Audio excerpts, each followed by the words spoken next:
പിന്നെ വേറൊരു കാര്യം എന്താ വെച്ചാൽ നമ്മളിൽ നിരന്തരം റിപ്പീറ്റ് ചെയ്യുന്നതാണ് നമ്മുടെ ഹൃദയമിടിപ്പ്, നമ്മളെടുക്കുന്ന ശ്വാസം, രാത്രിയും പകലും. ഇതെല്ലാം നമുക്ക് എങ്ങനെ വേണമെങ്കിൽ കൊണ്ടുപോവാം. ഇതെല്ലാം എന്നുള്ളതല്ലേ, ഞാനെടുക്കുന്ന ശ്വാസം അതെപ്പോഴും ഉള്ളതല്ലേ, അങ്ങനെയും കൊണ്ടുപോവാം. മറിച്ച് നമുക്ക് ഇതുമായിട്ട് നല്ലൊരു ബന്ധമുണ്ടെങ്കിൽ ഇത് നിരന്തരം, കാരണം ഞാൻ കുറച്ച് മുമ്പ് അനുഭവിച്ച അവസ്ഥയിലല്ല ഞാനിപ്പോൾ എടുക്കുന്ന ശ്വാസം, അല്ലേ? അങ്ങനെ ഞാൻ പ്രോഗ്രസ് ചെയ്യുന്ന ഭാഗത്താണ് നിരന്തരം ഈ ശ്വാസവും ശബ്ദവും വെളിച്ചവും എന്നിലേക്ക് വന്നുകൊണ്ടിരിക്കുന്നത്.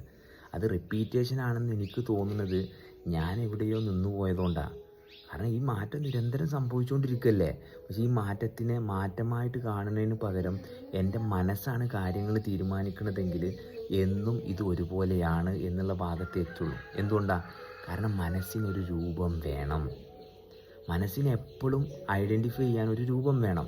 അപ്പം മനസ്സിൻ്റെ ഭാഗത്താണ് നമ്മൾ കാര്യം കാണുന്നതെങ്കിൽ നമുക്ക് അംബാസഡറും ബെൻസും അല്ലെങ്കിൽ പല മാറ്റങ്ങൾ ഈ പുറം മോടിയിലുള്ള, ഇപ്പോൾ ഈവൻ സ്ത്രീ പുരുഷൻ എന്നൊക്കെ പറയുന്നത് പോലെ ഇവരുടെ എല്ലാവരുടെയും പുറമേയുള്ള സൗന്ദര്യത്തിൻ്റെ ഭാഗമേ നമുക്ക് മനസ്സ് വെച്ചിട്ട് ഡിറ്റക്റ്റ് ചെയ്യാൻ പറ്റുള്ളൂ.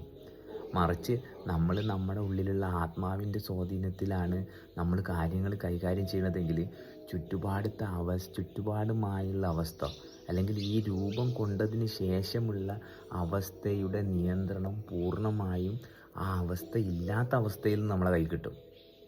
അപ്പം എന്താണ്? അപ്പം നമ്മൾ സൗന്ദര്യം, അല്ലെങ്കിൽ ഈ പറയണ ഇവർ രൂപം കൊടുത്ത് കളിമണ്ണ് കൊണ്ട് ഉണ്ടാക്കിയ കുറേ പ്രതിമകളുണ്ടല്ലോ, ആ പ്രതിമകളുടെ പുറകെ നമ്മൾ ഒരിക്കലും പോയി നമ്മൾ പ്രതിയാക്കൂല.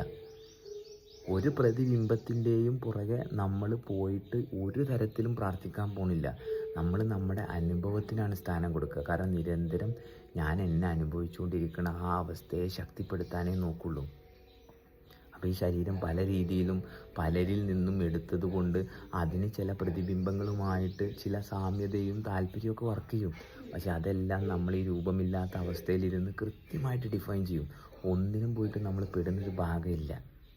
അപ്പോൾ ഇതൊന്ന് ശ്രദ്ധിച്ചു കഴിഞ്ഞാൽ ഭയങ്കര കൂളാവും.